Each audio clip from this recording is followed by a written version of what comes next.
Hey, what's going on, guys? So this one's gonna be kind of quick. This is where I normally would just do a shooting video, but I can't, you know how it is. But I did want to mention that this rangefinder works beautifully. So the target is out there.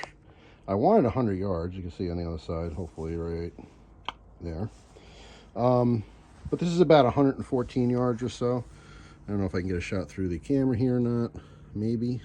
Let's see if I play around with it a little. Almost, maybe. So let's see, let's take need steady hands. What am I doing? Need to coordinate better here. All right, so right there, 118, 16, 13. Without doing this through the thing, it was 114 pretty consistently. See, 113.6. But anyway, that's how this works. You put it on a target, sends a laser, 117 now, 113.6. So I'm gonna say 114. All right, so pretty simple, works fantastic. This is my country setup here. I do have a spotting scope so I can actually see what I'm shooting. Let's see if I can get a shot of the target that way. Let's see, zoom in. Did not shoot yet, but there it is. Sorry. So you guys get what's going on here. I kind of just want to make the video. I know you love to see me just pop a few rounds and have some fun. I really wish I could, but just YouTube stuff, you know, it's just how it is. But I wanted to tell you, I mean, this is the gear that I use. I actually was going to use that rest over there, but I don't have a table.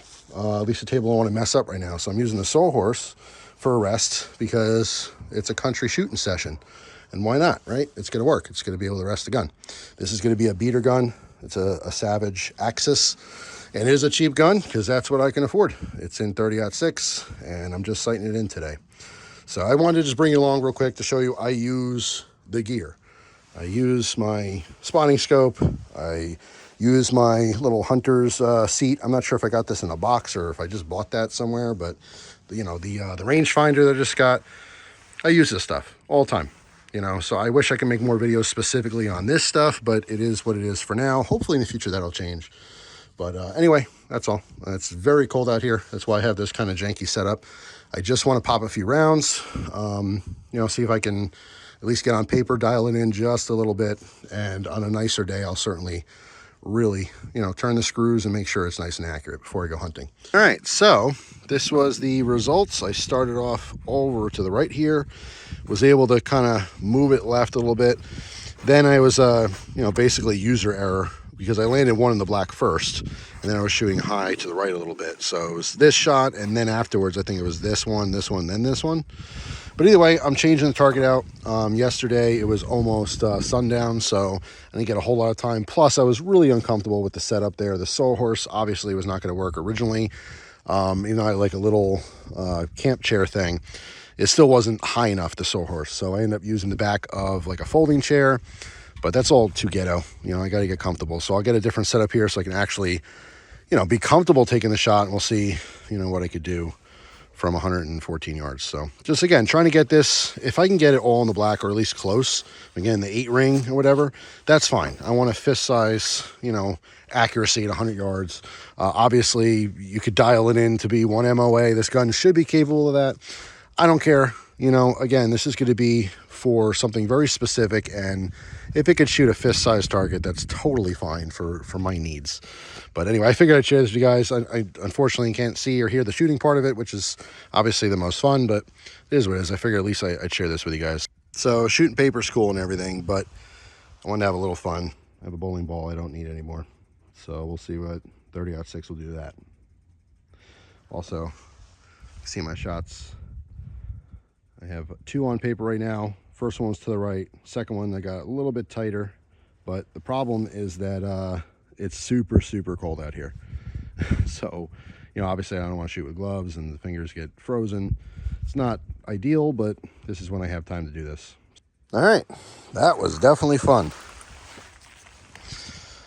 So I know it would have been nice to have a video of that. I do have other bowling balls. People give them away for free all the time by me. So in the future, because I'm just filming on my cell phone, but in the future, I like to, you know, obviously set up the camera and you can see the action of the explosion, which is always fun. So yeah, pretty much it. So I could still, let's see, stick my fingers in the ball. Just won't roll the same. So yeah, that's all. Just fun. It's nice to have a reactionary target. You know, paper targets are usually pretty boring.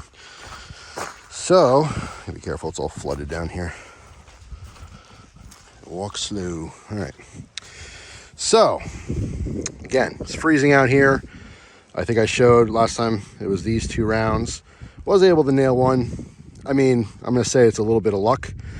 Anything in this circle is fine for my needs, really. Again, I'd like it to be a fist, but my shooting conditions are far from ideal. On a beautiful summer day with a nice shooting table and everything and no wind, it would have been great, but it's like 27 or 28 degrees outside. There's some little wind gusts and I'm frozen. Plus, my rig is still messed up. I am using that rest, but still on the chair. I just can't find a table that's big enough. But anyway, in the future, I'll probably go, you know, buy a dedicated table and chair so I can have a good shooting situation for the future. But anyway, so one way up here, one, you know, obviously a bullseye, which is nice. One here. I have 2 in the black, you know, out of, I think, 4 or 5 shots. One might be on the cardboard. I'm not sure, because I took these 2 shots, but I think I took another shot before I was back on paper. So I don't really remember, but you know, I don't do a lot of, you know, distance shooting. I do a lot of stuff with pistols. I've shot my AK and AR a bunch of times, but it was always steel. You get the immediate, you know, bing or no bing, you know, so it's hit or miss. With this stuff, obviously, it's all about accuracy. So, I mean, any of these would have went bing and made me happy. but yeah. So I have more work to do for sure, and I will certainly do that in the future. And like I said, maybe share it with you somehow. You know, I'd love to just share the whole thing. In the future, maybe I will. It just depends. But for now, it was the best I could do. So hopefully you guys, you know, enjoyed just a little sneak peek into a lot of the stuff I do off camera, to be honest. So anyway, that's all. I will see you guys tomorrow with a brand new video. Take care.